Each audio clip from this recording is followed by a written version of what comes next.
Ang kaliwang aral ay walang epekto sa kaparehas mong nagtatangan din ng kaliwa, lalo na kung mas malakas sa'yo ang kalaban mo. Wika ni Zed sa matandang mangkukulam. Sa pagbanggit niya ng mga salitang yun, kasunod nun ay ang pag-alulong niya. Kasabay ng mabilisan niyang pagsugod sa mangkukulam. Subalit bago pa man siya makalapit sa kinaroroonan nito, sinalubong naman siya ng 5 mga sigbin at ang mangkukulam naman ay mabilis na lumayo kasama ng mga alipores nitong mga aswang. Tumakbo ang mga yun papasok sa pinakaloob ng kagubatan. Naiwan ang mga sigbin nito na kinakaharap noon ni Zed. Gamit ang lakas niya bilang gabunan. Kahit nasa pagiging normal na aswang lamang siya nung oras na yun, buong lakas niyang hinarap ang mga sigbin na nagpupumilit siyang harangin upang sundan ang mangkukulam.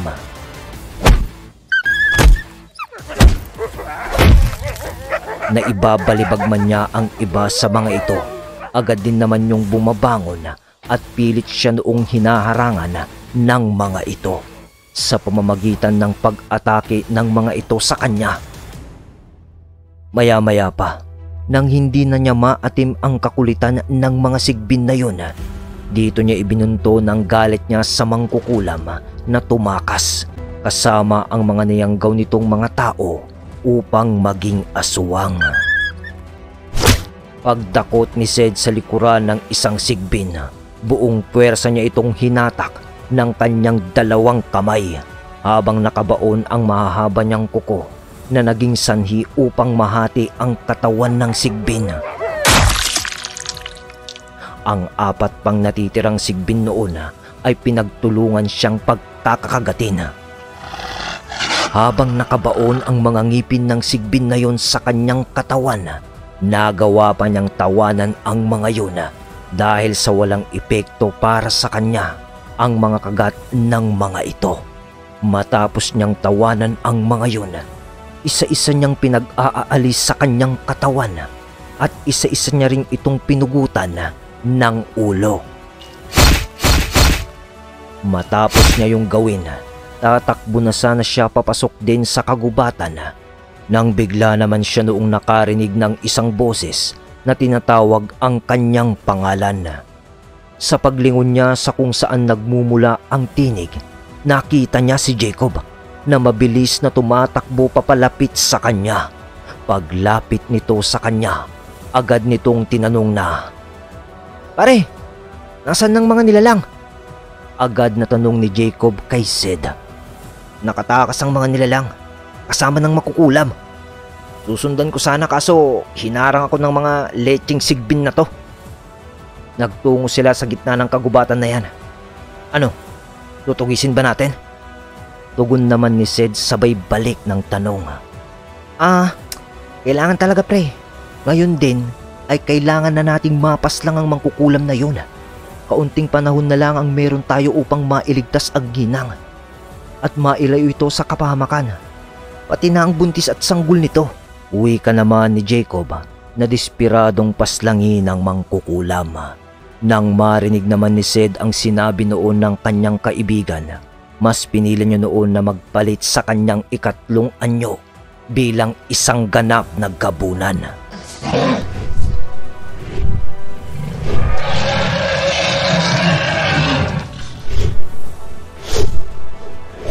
Mas pinili niya noon na magmasid sa himpapawid upang mas mabilis nilang mahanap ang lokasyon na tinungo ng mangkukulam.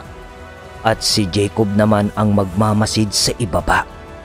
Mabilis na lumipad noon si Zed at agarang sinundan ang direksyon kung saan tumungo ang mangkukulam kasama ng mga aswang.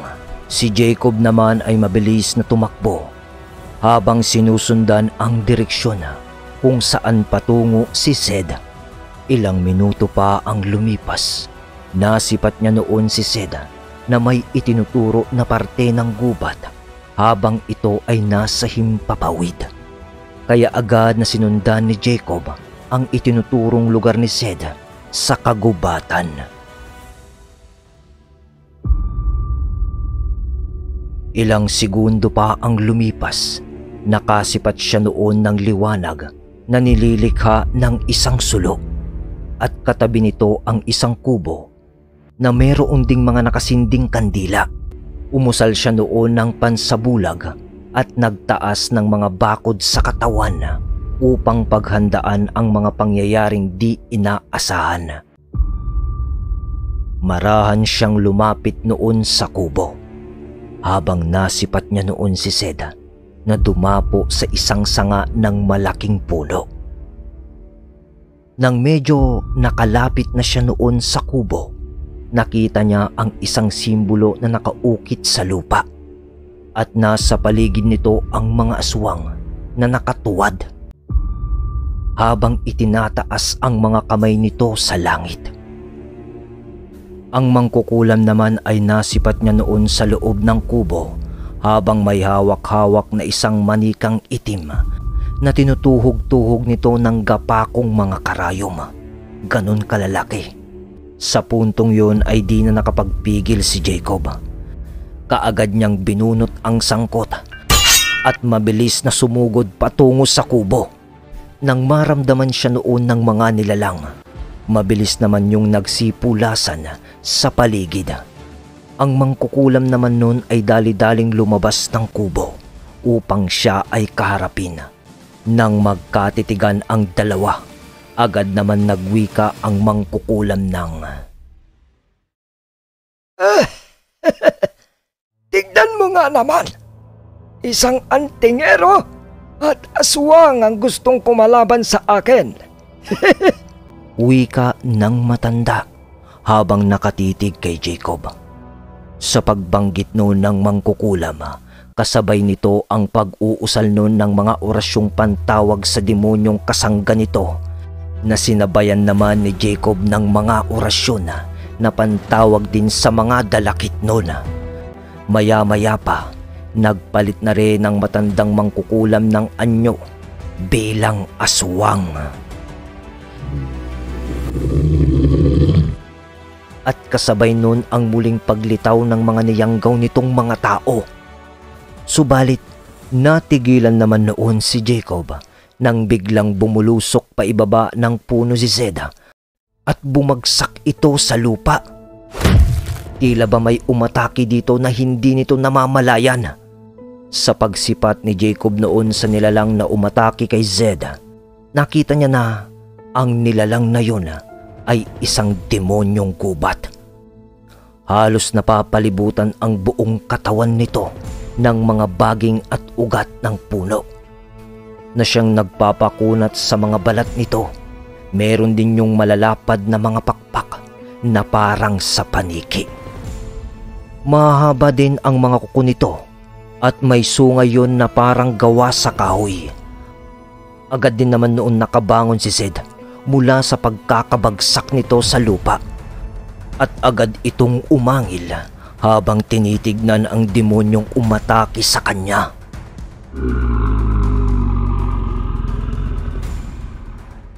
Nang makita ng matanda ang pagbagsak noon ni Zed sa lupa, ay napahalakhak lang naman ito na tila ba nasisiyahan pa sa mga nagaganap. Alam kong magkasama kayo ng gabunan na yan, antingero. Marami na akong naririnig mula sa ibang lahi ng mga aswang na nakatakas mula sa kamay nyo ang tungkol sa inyo. At may kasama din kayong mambabarang na duwag, hindi ba? Nakakalungkot naman dahil dito na sa lugar na to magwawakas ang inyong paglalakbay. Wika ng mangkukulam na nooy nasa kaanyuan ng isang aswang na di malaman ni Jacob kung anong lahi iyon. Sa winika naman ng aswang na mangkukulam ay taas noon namang sumagot dito si Jacob ng kahit anong lahi kayo, isama mo pa ang pamilya na iyong niyanggaw. Hindi kayo uubra sa akin, mga demonyo. Alam kong isang pamilya ang mga yanggaw na iyong kasama. Tugon naman ni Jacob sa matandang mangkukulam. Di mo alam kung anong lahi kami, binata. Tapos ang lakas mong magsalita na di kami uubra sa'yo. Nangangarap ka yata, iho, ng gising. Kahit na nasaan nyo akong aswang, kayang-kaya kitang pabagsakin gamit ang aking mga tangang lihim na aral. Hayaan mo akong magpakilala, iho. Napipilang ako sa pangkat ng pamilya Harimudon. Di mo alam ang kakayahan namin, binata. Bago ka pa lang sa lugar na to. Wika ng matandang hukluban na mangkukulam habang nasa kaanyuan bilang aswang. Nang marinig ni Jacob ang sinabi ng aswang, nanlaki ang kanyang mga mata. Nang malaman niyang isang harimudong aswang ang kanyang kaharap, na ayon kay Tandang Augusto ay pinakamalakas na lahi ng mga aswang na umiiral sa lugar ng Tumalag. Samantala, nakabangon na nga si Seda.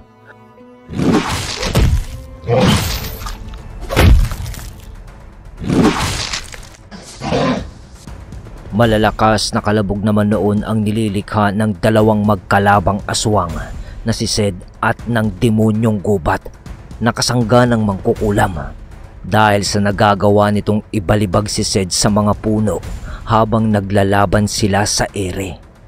Nagagantihan din naman yun ni Sed ng pag-atake sa pamamagitan ng pagkalmot at pagsapak niya dito. Subalit mahina lang ang nagiging epekto nun sa nilalang, bagaman nasa anyong gabunan na siya noon. Nakakapagtakang hindi halos umiepekto sa nilalang na yun ang kanyang mga pag-ataking ginagawa. Bigla naman siyang nagulantang noon nang bigla ang mabilis siyang inatake ng nilalang kasabay ng isang malakas na pagsapak sa kanya. Yun ang tumama sa kanyang pagmumuka. Di siya nakaiwas dahil sa bilis ng mga pangyayari, kaya't tumilapon siya noon pa ibaba sa lupa. Agad din naman siyang tumayo noon habang hinahawakan ang kanyang panga, kung saan tumama ang pagsapak ng nilalang. Pinagmasdan niya noon ang nilalang habang ito ay tumatawa. Aminado si Sed na di niya kaya sa pisikal na lakas ang demonyong yun, kaya isang paraan na lang ang kanyang naiisip, kundi ang tawagin ang kadena ng impyerno.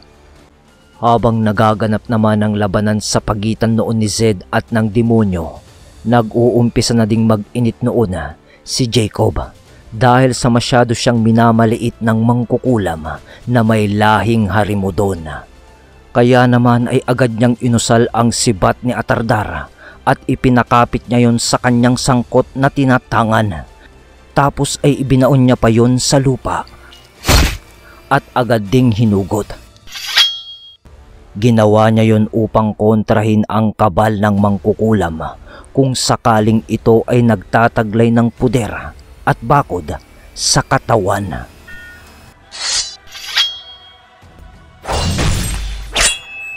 Kasabay ng pag-uusal niya noon ay ang paghugot naman ng mga dalakit noon ng mga kampilan nitong sandatang ginawa sa pakikidigma.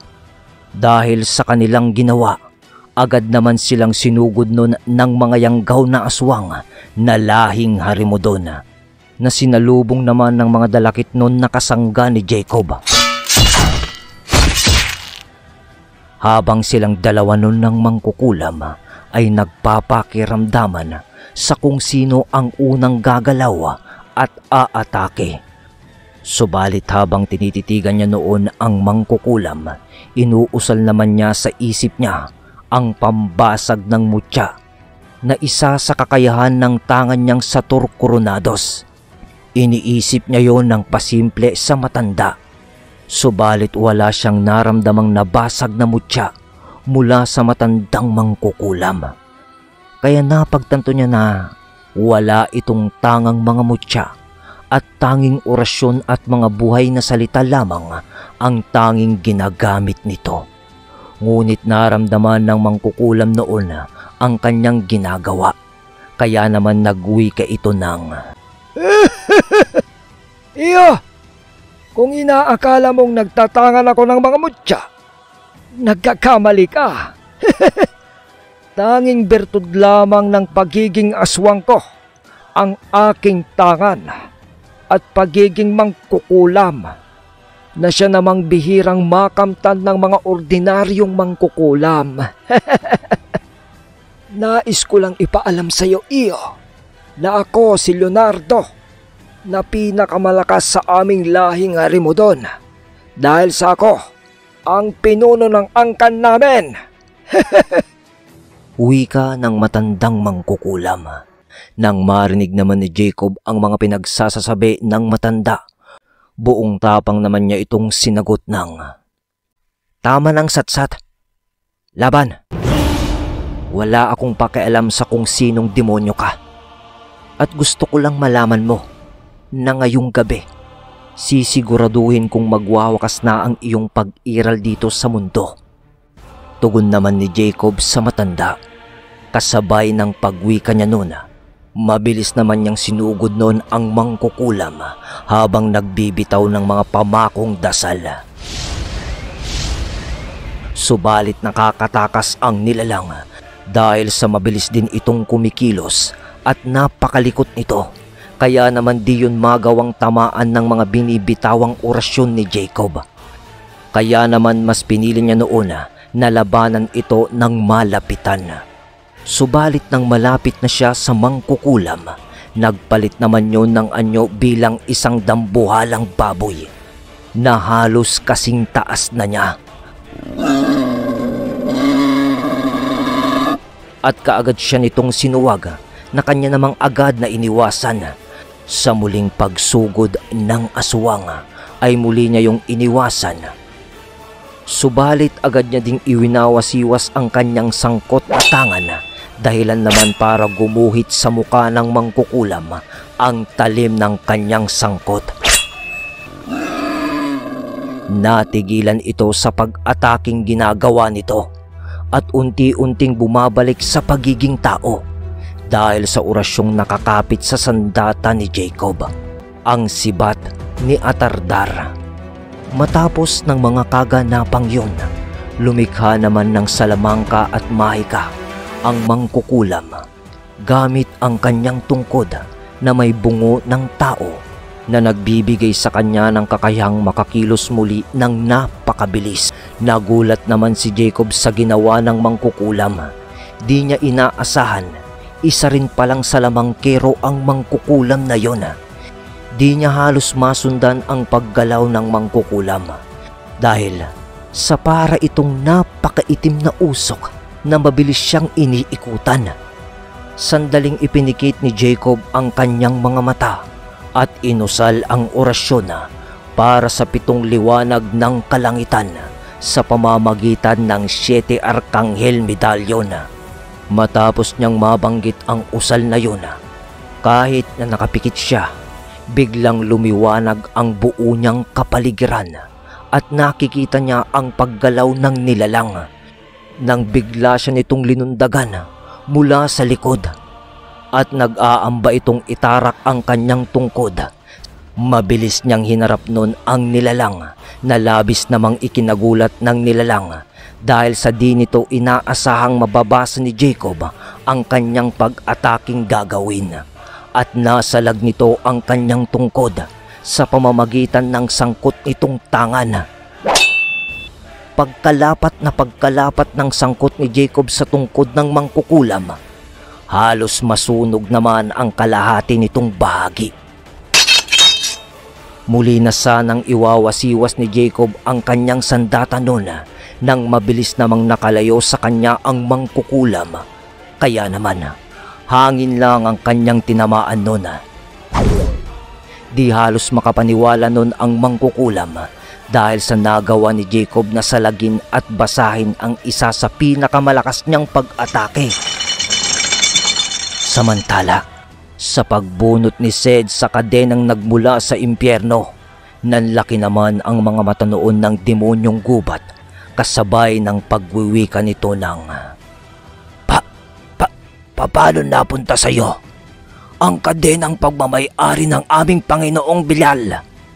Sino ka bang talagang gabulan ka?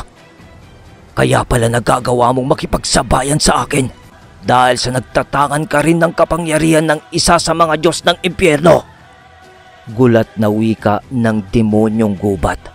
Agad din naman yung tinugon ni Zed ng bakit parang natatakot ka na, demonyo? Kung sino man yung Diyos mo sa impyernong sinasabi mo, wala na akong pakialam. Dahil sa ang mga kadenang to ang tatapos sa'yo. Tugon naman dito ni Zed. Matapos niya yung sambitin, mabilis niyang sinugod ang demonyong gubat at agad na iwinasiwas ang kadena niya noong tangan. Nakaiwas pa ang nilalang nun, subalit nahagip ng kadena ang isa niyang pakpak, dahilan upang mabaklas yon mula sa likod ng demonyong gubat at dahilan din ng pagbulusok nito sa lupa. Nang muli na sana ni Zed na susugurin ang demonyo, mabilis itong tumakbo papalapit sa mangkukulam at agad na niyakap nito ang matandang hukluban kasabay ng pagwiwika nito ng "Tayo na! Mamamatay tayo dito! Di natin kakayanin ang dalawang yan! Ang pinagsanib na liwanag at dilim. Masyadong banal ang dalawang yan. Kailangan natin itong ipaalam sa iba mo pang mga kalahi." Wika ng demonyong gubat. Kasabay noon ng mabilisang pagbalot sa dalawa ng mga baging at ugat ng mga puno at bigla na lang naglaho na parang bula sa paligid. Di na nagawang pigilan ng dalawang magkaibigan ang mga yon dahil sa bilis ng bawat pangyayari.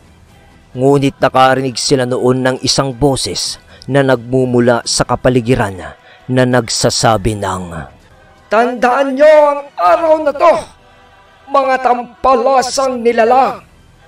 Sa muli nating pagkikita, sinisigurado kong ibabaon ko kayo sa lupang inyong tinatapakan.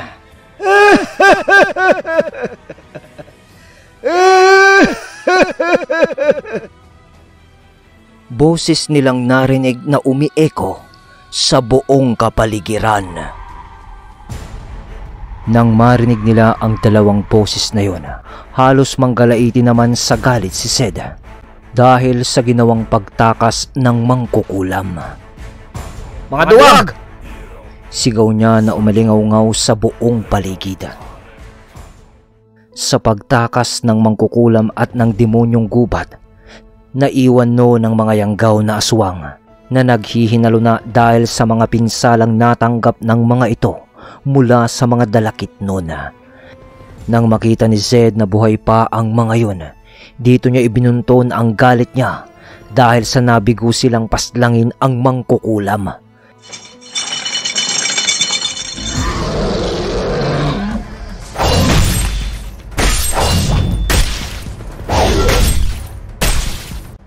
Pinaghahataw niya yon ng kanyang tangang kadena hanggang sa malusaw ang buong katawan ng mga ito dahil sa bagang nagmumula sa kadena. Nilamon ng lupa ang katawan ng mga aswang hanggang wala nang matirang buhay sa mga ito. Subalit tuloy pa rin sa paghataw nun si Zed. Kahit na lupa na lang ang tinatamaan nito. Parang nauulol na nun si Zed, kaya naman nilapitan na siya ni Jacob upang pakalmahin. Pre, kalma ka lang. Wala nang pakay natin dito. Kailangan na nating bumalik sa tahanan ng ginang upang malaman natin ang kasalukuyang kalagayan ng mga ito at ng iba pang naroroon. Wika ni Jacob paglapit niya noon kay Zed at bahagya niya itong hinawakan sa balikat. Naramdaman naman ni Zed ang paghawak sa kanya ni Jacob. Kaya't kaagad din naman siya noong kumalma at nanahimik na lamang. Ayaw niya kasing magkaroon sila ng di pagkakaunawaan ni Jacob at masira ang kanilang pagkakaibigan. Ngunit sa loob-loob niya, gusto niyang sisihin si Jacob dahil sa hindi nito agad napas lang ang mangkukulam. Gayunpaman ay di niya nalang ninais pang magsalita. Bumalik na siya noon sa pagiging tao at agad na naglakad pabalik sa tahanan nang walang kahit anong salita ang lumalabas sa bibig nito. Nahalata naman noon ni Jacob ang pagkadismaya ni Zed sa mga pangyayari. Dahil sa noon pa lang sila nagawang takasan ng mga nilalang, kaya sinundan niya na lamang ito habang walang imik. Naalala noon ni Jacob ang bahay ng mangkukulam. Tinawag niya noon si Zed at sinabing mauna na ito at meron lamang siyang gagawin. Tumangulang naman sa kanya noon si Zed at agad na muling naglakad pa uwi ng tahanan. Nang makapasok na si Jacob sa kubo ng mangkukulam, agad niya itong hinalughog at tila ba may hinahanap itong isang bagay. Pagkabukas niya noon sa isang sisidlang bayong, dito niya nakita ang kanyang hinahanap na itim na manika na meron pang nakabaon na mga napakalalaking mga karayom. Ipinatong niya yon sa papag ng kubo at kanya itong dinasalan upang putulin ang sinulid na nagkukonekta sa manika at kaluluwang ginawaran ng kulam. Ilang sandali pa, matagumpay naman niya yung nagawa. Matapos niya yung gawin, agad na din naman siyang lumabas ng kubo. Binura niya din noon ang simbolong nakaukit sa lupa kung saan niya nakitang pinapalibutan ng mga aswang kani-kanina lang. Matapos niya yung gawin, sinunod naman niya noon ang kubong tinahanan ng mangkukulam upang gumawa ng mga ritual sa pangkukulam. Nang matapos na siya doon, agad na din naman niyang nilisan ang lugar nang masigurado niyang natupok na ang lahat ng nasa loob ng bahay. Mabilis siyang tumakbo noon upang mabilis niyang marating ang tahanan. Habang papalapit siya noon sa tahanan ng ginang, nakarinig na siya noon ng pag-iyak ng isang sanggol. Nang tuluyan na niyang marating ang bahay, agad na din naman siyang pumasok sa bakuran nito. Nadaanan pa niya noon si Zed na nakahapon sa isang sanga ng puno sa tabi ng bakuran. Sa pagpasok niya noon sa loob ng bahay, bumungad naman sa kanya ang isang babae na matiwasay ng nailuwal ang kanyang sanggol. Ngunit agad niya naman noong kinumusta ang ginang sa kasalukuyang nararamdaman nito. At doon niya nalaman na nasa maayos at ligtas na kalagayan noon ang ginang. Hinanap niya din noon si Tandang Augusto sa sinabi ng lalaking asawa ng buntis na tumungo di kalayuan sa kanilang likod bahay. Agad niya yung pinuntahan. Subalit, nakita niya itong kasalukuyang gumagawa ng mga ritual para sa pag-aalay at pagpapakain ng dasal para sa mga alaga nito. Di na niya yon pinili pang lapitan dahil sa alam niyang di maganda ang magiging epekto sa ritual ng ginagawa ng matanda kung siya ay lalapit pa dito. Di na rin niya yon sinubukan pang tawagin dahil ayaw niya itong maistorbo at bilang paggalang na rin sa matanda. Pinili niya na lang noon na bumalik na sa loob ng tahanan upang magpahinga. Sa pagdaan niya noon sa tapat ni Zed, natigilan naman siya nang magsalita ito ng, "Pre, sensya ka na sa inasal ko kanina. Di ko kasi akalain na matatakasan tayo ng mga demonyong yon." Wika ni Zed at kaagad na tumalon mula sa puno. "Ayos lang yun, pre. Naramdaman ko din kung anong nararamdaman mo kanina. Huwag kang mag-alala. Sa susunod na magkikita-kita ulit tayo ng mga demonyong yon, sisiguraduhin kong Di lang pisikal na katawan nila ang aking papaslangin, pati na rin ang kanilang mga kaluluwa. At kung ilang beses man silang mabuhay, ay paulit-ulit ko silang papaslangin. Tugon ni Jacob sa kaibigan. Ang inaalala ko lang pre, nakita nila ang ating kakayahan. Maaaring sa susunod, magawa nila tayong tapatan.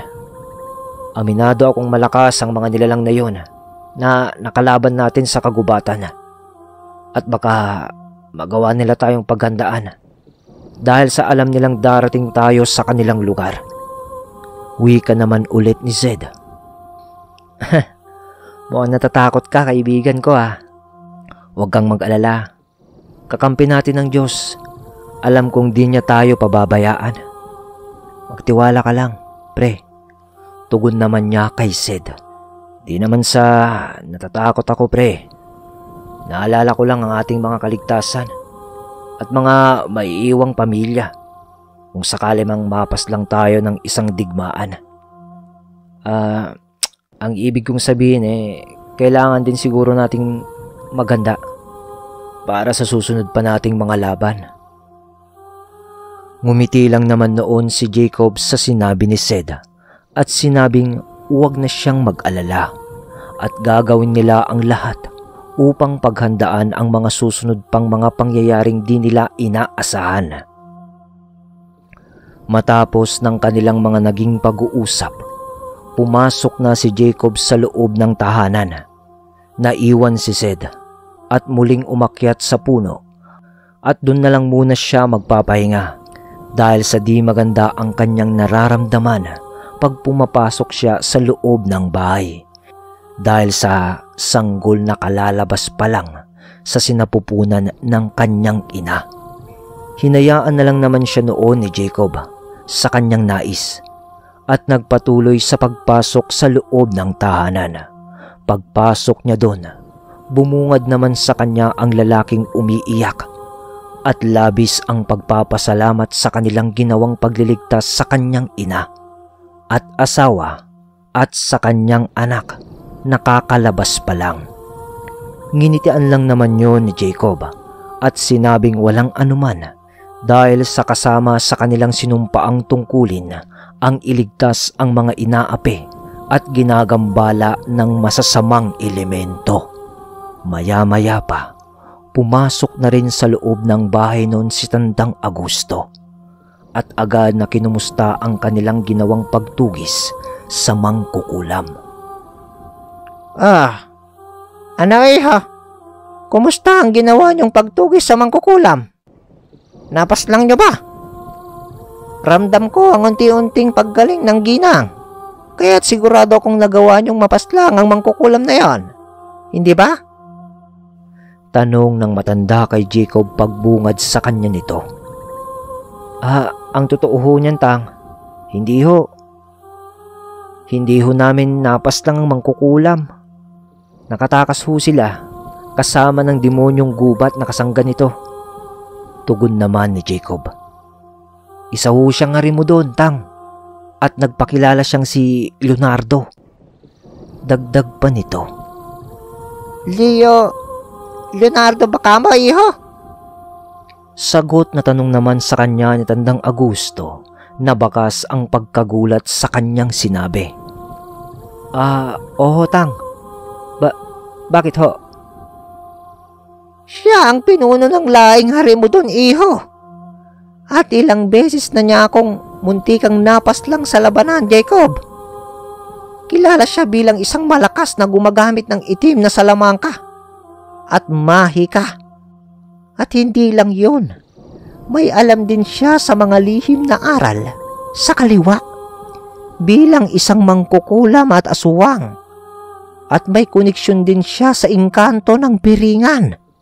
Bagaman malayo yun dito sa lugar natin, nagagawa pa rin niyang makipag-ugnayan sa mga ito. Kaya masasabi kong malakas na salamangkero at mangkukulam ang aswang na yon. Paliwanag ni Tandang Agusto. Ayon pa sa matanda na ang demonyong gubat nila nung nakaharap ay di niya naman mawari kung paano at saang lupalop na kilala ng mangkukulam na si Leonardo ang demonyong iyon.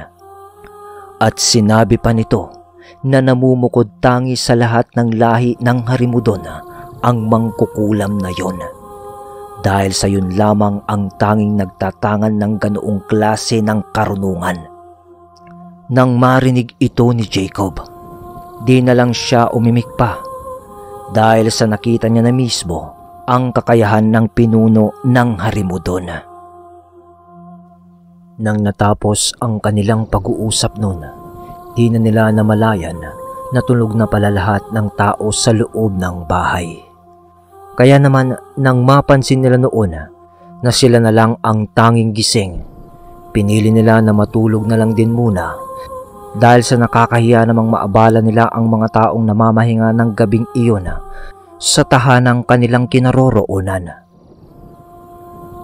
Sa pagsapit ng umaga, nagising na lang sila sa ingay na nililikha ng isang masayang pamilya sa loob ng tahanan. Kaya bumangon na rin sila noon dahil sa napansin nila na mataas na pala ang sikat ng araw ng mga oras na yun. Nakaw mga kaibigan, pasensya na kayo sa ingay namin dahil matiwasay nang nakapanganak ang aking asawa. At ang ina ko naman ay bumubuti na ang kalagayan. Kaya nagpapasalamat ho ako sa inyo ng sobra. Kung hindi ho sana kayo dumating dito, malamang pinaglalamayan na kaming lahat sa mga oras na to. Ang masaklap, mawala lang kami ng biglaan sa baryong ito. Kaya hulubos akong nagpapasalamat sa inyo mga kaibigan. Wika ng lalaki paglapit nito sa kanila at nag-abot ng mainit na kape sa dalawa. Nga pala ho, yung kasama nyo sa labas, kanina pa kayo hinihintay mga Ginoo. Dagdag pa nito na wika. Nang marinig naman nila ang sinabi ng lalaki, ngumiti lang naman sila at sinabing walang anuman. Lumabas sila noon ng bahay, dala-dala ang tasa ng mainit na kape. Paglabas nila, bumungad sa kanila si Sed na nakaupo sa isang silya na gawa sa kahoy sa bakuran ng bahay na may hinihigop na kape. Umupo din silang dalawa dito katabi si Seda habang nagkakape. Nag-uusap-usap sila noon tungkol sa sunod-sunod na baryo ng mga aswang na kanilang tutunguhin. Ayon kay Tandang Agusto na baryo ng mga mandurugong aswang ang kanila noong sunod na papasukin. Ayon sa matanda, bagaman di gaanong pumapas lang ng mga tao ang lahi ng mga aswang na yon, masyado pa rin yung mapanganib para sa mga likas na tao, lalong-lalo na sa mga lalaking mahilig paglaruan ang damdamin ng isang babae. Ayon pa kay Tandang Agusto, na karamihan sa lahi ng mga mandurugo ay halos puro babae at kokonti lang ang lalaki sa kadahilan ng di pwedeng mas marami sa kanilang lahi ang kalalakihan. Dahil sa minsan ay nagtatraidor ang iba sa mga yon at umaanib sa ibang lahi na kalaban ng kanilang angkan. At yon ay ang mga Harimudon na iniiwasan nilang mangyari. Kaya kukunti lang ang lalaki sa kanilang lahi. Dahil sa kapag nangyari ang mga bagay na yon ay magdudulot yon ng isang digmaang ubusan ng lahi. Angkan kontra angkan.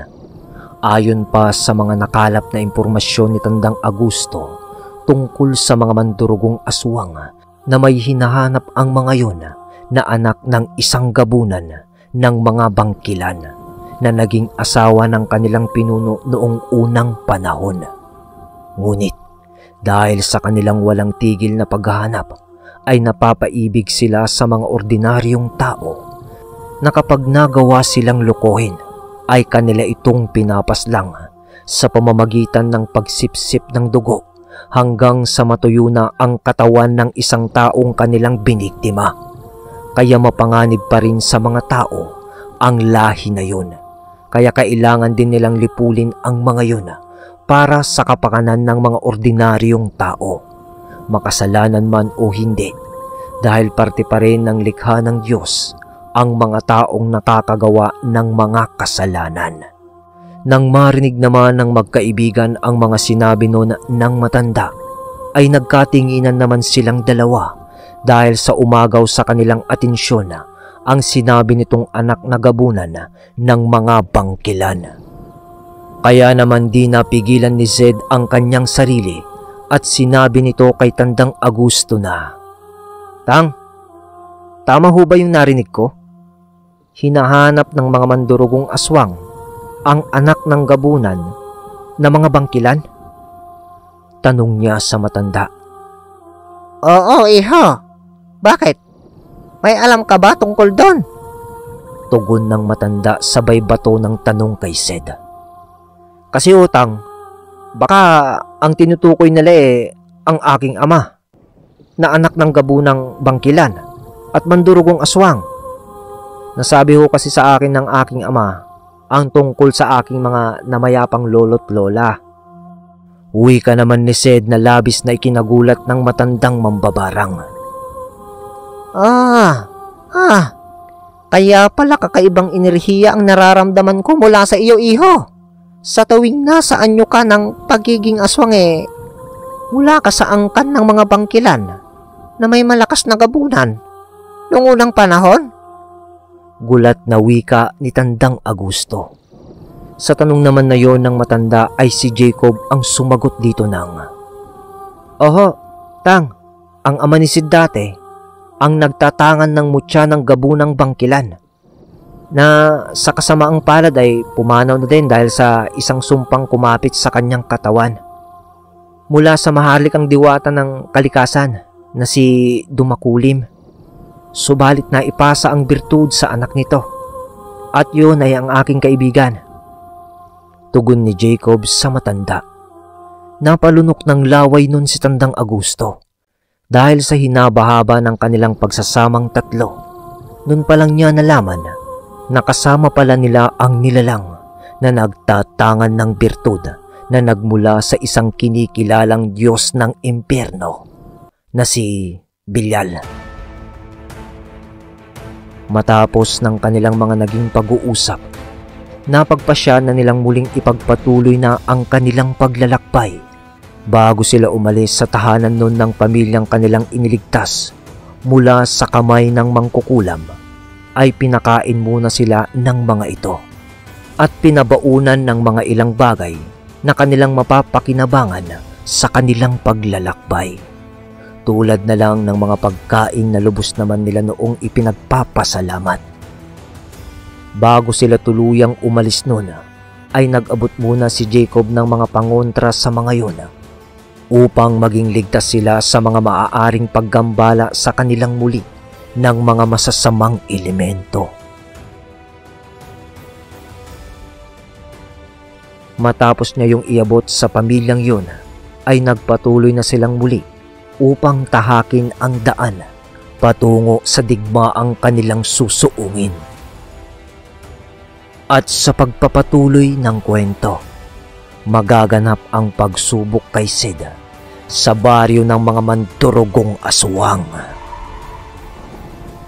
Habang tinatahak nila noon ang daan, panay naman ang tanong ng magkaibigan tungkol sa pagkakakilanlan ng lahing mandurugo. Sige. Dahil sa nais niyong malaman ang tungkol sa mga mandurugong aswang, wala na rin akong magagawa kundi ilahad sa inyo ang tungkol sa kanila. Wika ni Tandang Agusto. Ayon sa matanda na, ang mga mandurugong aswang ay namumuhay noon ng tahimik bilang isang magagandang kinare o mga ibon sa gabi. Subalit sa pagsapit ng araw ay nasa anyo sila ng magagandang dilag na siya namang lubos na mapang-akit sa mga kalalakihan. Kaya't hindi napipigilan ang magkaroon sila ng mga lalaking naaakit sa kanilang angking kagandahan. Noong una ay maayos naman ang naging takbo ng kanilang pamumuhay. Subalit nang dumating ang araw na may isang kalahi nila ang nagawang lokohin ng isang tao na naging nobyo nito. Doon na nag-umpisang magbago ang lahat. dahil sa paghihinagpis at kalungkutan. Galit at puot ang kanilang naramdaman. Doon na sila naging masasama at nagkaroon sila ng mga kaanyuan na kahalintulad ng isang demonyo. Pumatay sila ng mga tao, subalit karamihan ay puro kalalakihan na mapaglaro sa pag-ibig.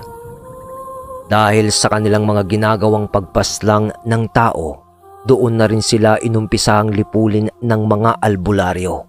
Kaya naman lumayo sila sa kanilang lugar at napadpad sa iba't ibang bahagi ng Pilipinas. Hanggang sa dumating ang araw na ang pinuno ng mga ito ay nakatagpo ng isang lalaki na bumihag sa kanyang damdamin. Dahil sa busilak nitong mga hangarin dito, nagsama sila kasama ang iba pang lahing mandurugo at matagumpay naman nilang napanindigan ang kanilang binuong pag-ibig. Subalit isang araw ay nagtapat ang lalaki na isa rin siyang aswang at gabunan siya na lahing bangkilan. Hanggang sa dumating ang araw na nagpasya ang lalaki na isama ang pinuno ng mga mandurugo sa baryo ng mga bangkilan. Subalit dumating ang ikalawang digmaang pangdaigdig, kaya di na sila nakabalik sa baryo ng mga mandurugo. At mula noon ay wala nang naging balita sa kanila. At lumipas ang ilang taon, umusbong ang balita na nagkaroon ng mga anak ang dalawang magkaibigang lahi ng aswang, dalawang lalaki.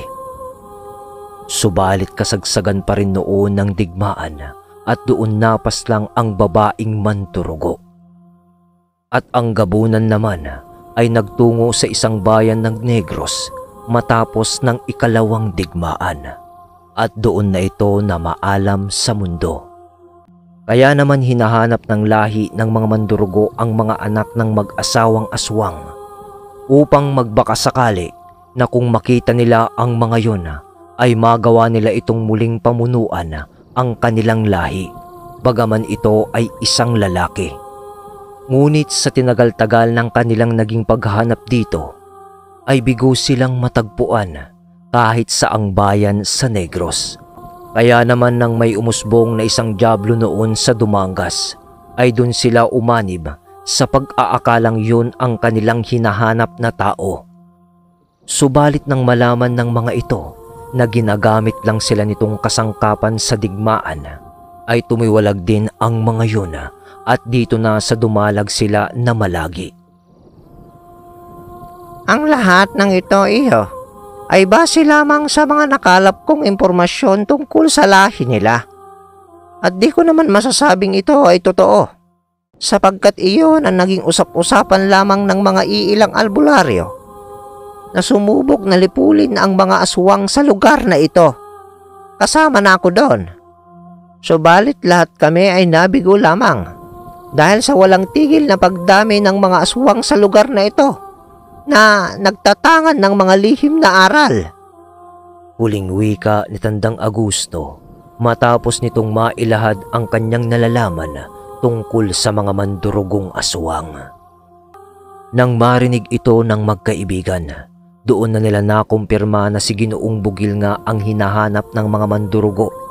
Subalit, sa pumanaw na ito ay si Zed ang magiging responsable sa lahat ng mga maaaring mangyari kung sakaling malaman ng mga mandurugong aswang na siya ang nagtatangan ng birtud ng ama niyang gabunan na namayapa.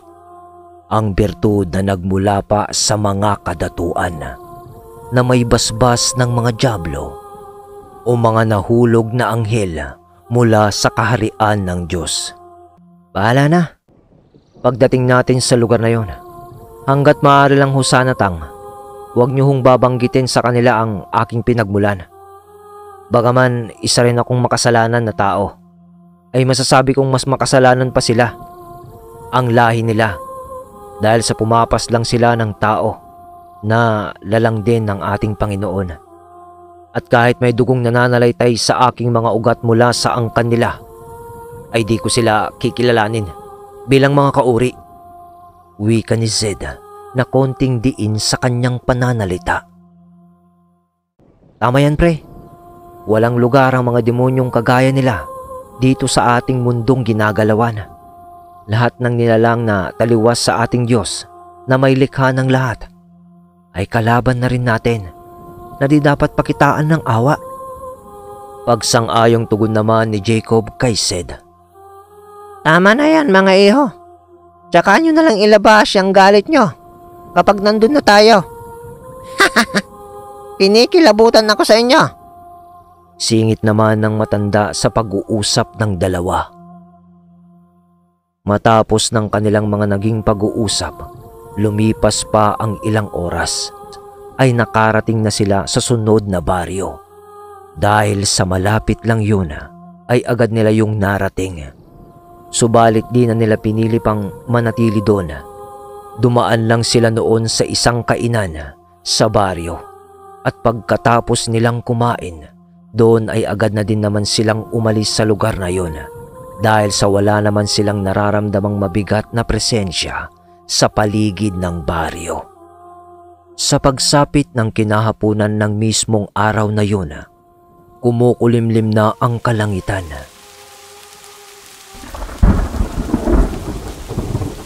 Kasabay nun ang kulog at kidlat, kasabay ng pagbuhos ng malakas na ulan. Dahil naman nasa gitna sila noon ng malawak na kagubatan, ay wala silang masilungan noon hanggang sa makakita sila ng isang malaking puno na nakaangat ang ugat sa lupa na nagmistula namang yungib sa laki nito. Agad nila yung tinungo upang pansamantalang sumilong. Takip silim na nang tumila ang ulan ng araw na yun. Kaya naman medyo madilim na ang paligid dahil sa makulimlim na panahon. Wala sila noong magamit na sulo dahil sa basa ang paligid at wala silang mahagilap na tuyong dahon ng nyog upang gawing sulo. Malamig na malamig ang simoy ng hangin ng sandaling yun dahil sa basa ang paligid. Subalit hindi lang lamig ng hangin ang kanilang nararamdaman. May nararamdaman na din sila noong pag-iba ng presensya sa paligid. Unti-unti yung bumibigat at hindi lang iisa, kundi marami silang nararamdaman. Maging alisto kayo mga iho. Malapit na tayo sa baryong sinasabi ko. Kung nasaan ang mga manturugo. Mahinang wika ng matanda sa dalawa. O Tang, kayo din ho. Maging alisto din kayo. Tugon naman ni Jacob. Natigilan naman silang dalawa nang magwika si Sed ng, "Humanda kayo. May papalapit sa ating 5 katao." Pabulong na wika ni Sed sa dalawa niyang kasama nang marinig ito ng dalawa. Agad na nag-usal ang mga ito ng pangpuder at pambakod sa katawan. Hinugot at hinaplos na rin ni Jacob ang kanyang sangkot nun. Ganun din si Tandang Augusto. Hinaplos na rin niya noon ng buhay na salita ang kanyang sibat. Maya-maya pa ay nakakarinig na sila ng mga pagkaluskos at mga pagaspas sa paligid. Ngunit nang magsalita si Sed ng, "Lumabas kayo dyan. Nakikita at nararamdaman namin kayo. Kaya walang saysayang pagtatago nyo. Nakikita kayo ng aking 2 mata." Uwi ka ni Sed sa paligid. Matapos niya yung sabihin, ilang sandali lang.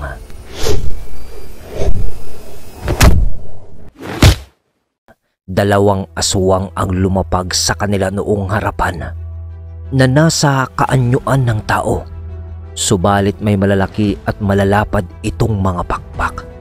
Maiitim ang balat na mabalahibo at may mahahabang mga kuko sa bawat daliri nito sa kamay man at paa.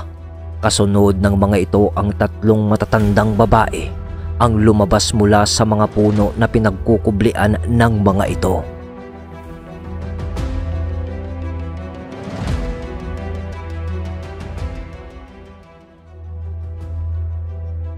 Nang magkatitigan sila ng mga ito, aatake na sana si Jacob at magbibitaw sana siya ng mga pantigalpo. Subalit natigilan siya nang marinig ng nilalang ang kanyang pag-uurasyon at nagwika ang isa sa mga yon ng, Sandali. Sandali lang mga Ginoo. Wala kaming balak na makipagdigma sa inyo. Sinalubong lang namin kayo upang kayo ay kausapin. Kami ang bantay sa lugar na ito. Kaya naman nakita namin agad kayo. Naliligaw ba kayo? O sadyang may pakay kayo sa aming baryo? Wika at tanong ng isang matandang babae.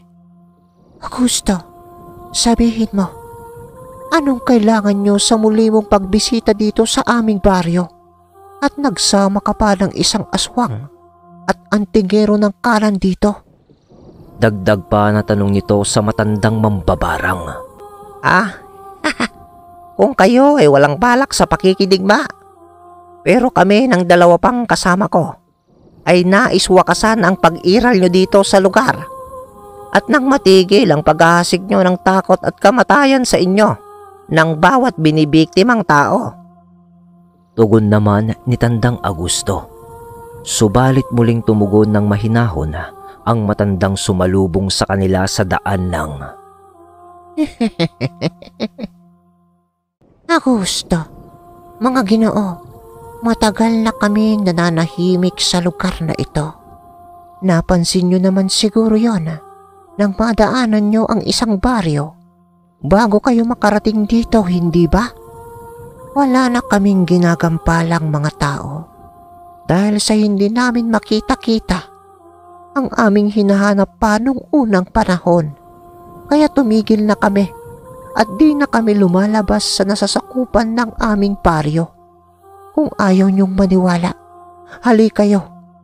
Malaya kayong makakapasok sa aming baryo na may pahintulot mula sa amin bilang tagapagbantay ng baryong ito. Sa pinuno namin kayo makipag-usap. Paliwanag ng matanda sa kanilang harapan. At bilang matanda sa kanilang tatlo, si Tandang Augusto itong tumugon sa mga sinabi ng isang babaeng matanda sa kanila. Sige, sasama kami sa inyo.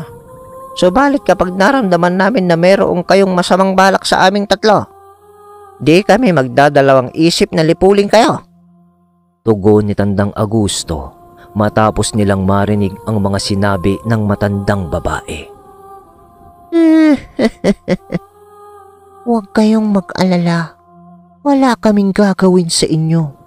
Nais lang naman naming patunayan ang aming mga sinasabi na di kami namiminsala sa mga ordinaryong tao. Muling wika naman ng matandang babae.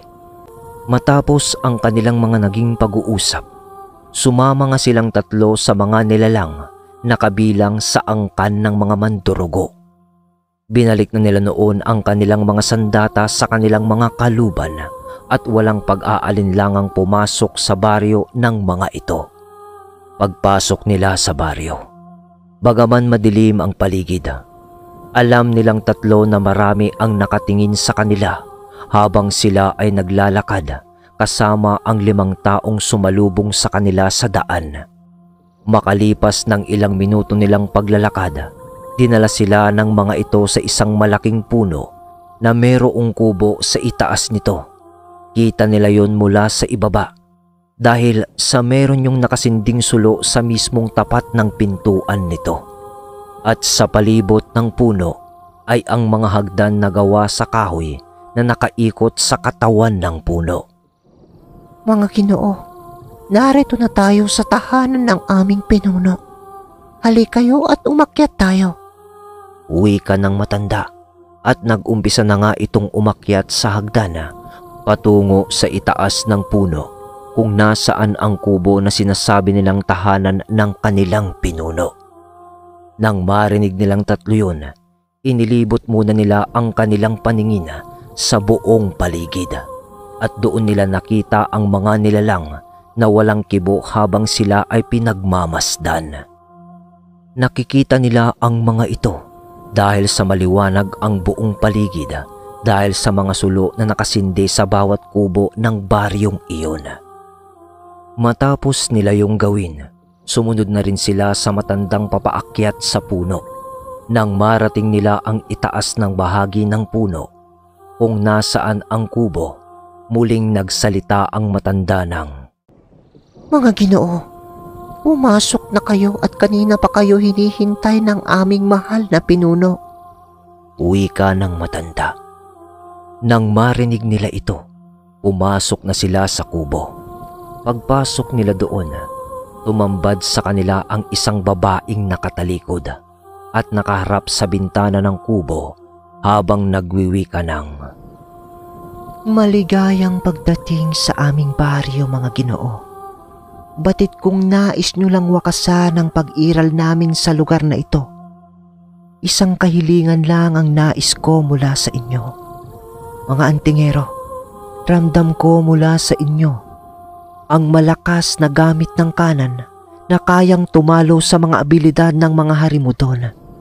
Kaya naman nais ko na kami ay inyong samahan upang puksahin ang lahing yun para sa kapakanan ng mga ordinaryong tao na nais mabuhay ng payapa at walang kinatatakutang mga nilalang.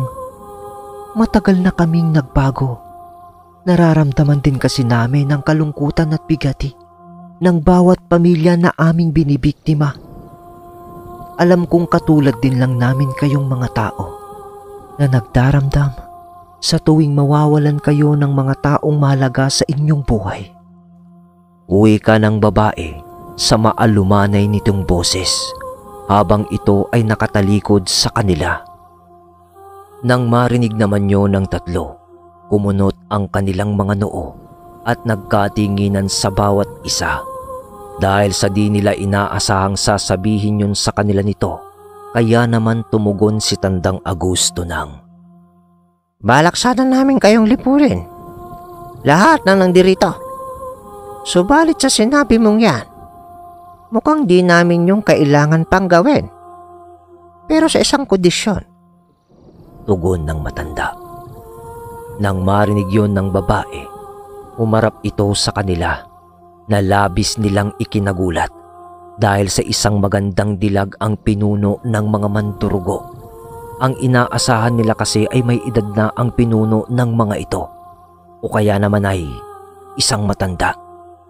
Sa pagkaharap nito sa kanila, nagwika naman ito ng, Anong kondisyon ang nais nyo, mga Ginoo? Upang mapatunayan namin ang lahat ng sinasabi ko ay totoo. Malapit na kaming maubos sa baryong ito dahil sa walang tigil na pagpaslang sa mga kauri ko ng mga harimudon na yan. Sa tuwing pumupunta sila dito upang kami ay hikayatin na umanib sa kanila, na paulit-ulit naman naming tinatanggihan na nagdudulot ng kamatayan ng iilan sa amin. Nga pala, mga Ginoo, ako si Ason, o mas kilala bilang Corazon. dagdag pa nitong pagpapakilala sa tatlo. Isang duelo, Corazon. Aswang laban sa aswang. At walang ibang makikisali. At tanging dalawa lang ang maglalaban.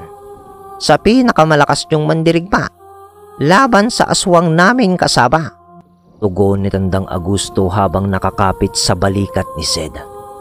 Nagkatinginan naman ang magkaibigan sa ginawang kondisyon ni Tandang Agusto. Nais pa sana nilang tutulan ito, subalit ng akma na sana silang magsasalita ay natigilan naman sila nang tanggapin ni Corazon ang hamon upang mapatunayan lamang nila na nais na nilang magbago at mamuhay ng payapa. Pagkatapos nilang gapiin ang hari ng mga harimudon, kung sakaling mabuhay pa sila sa digmaan. Wala nang nagawa ang magkaibigan kundi sakyan na lang ang hamon ni Tandang Agusto. At nang magkasundo na sila, noong gabi ding yon ay ginanap ang duelo. Tinungo nila noon ang malawak na kapatagan na sakop ng baryo. At doon ay gumawa sila ng entablado sa pamamagitan ng paggawa ng bilog gamit ang dugo ng isang hayop. Di na nila yun nilagyan pa ng mga sulo upang makakilos ng maayos ang mga maglalaban. At tanging liwanag lang ng buwan ang nagsisilbing liwanag ng paligid. Maya-maya pa ay tinawag na ni Corazon ang isa sa mga lalaki ng kanilang uri na nagngangalang Ivan. Malaki ang lalaking yon kumpara kay Zed. Sabay na tumungo si Zed at Ivan sa gitna ng entablado kasama ang isang matandang babae na magsisilbing tagapamagitan sa magaganap na laban. Nang marating na nila ang gitna ng entablado, nag-umpisa ng magsalita ang matandang babae na mamamagitan sa laban. Umanda na kayo mga iho. Ang labang ito ay sa pagitan nyo lamang dalawa. At ang magtamo ng matinding pinsala sa inyo ay siyang talo. Kapag nanalo ka dayo, malaya kayong gawin ang inyong nais sa aming lahat. Ngunit kapag kami ang nanalo, wala kayong magagawa kundi tanggapin ang nais naming pakikiisa sa inyo upang kalabanin ng mga Harimudon. Ivan, umagitna na kayo. Nang tumango ang dalawa, isinigaw ng matanda na, Simulan nyo na ang paglalaban! huling bigkas ng matanda at kaagad ding lumabas ng entablado.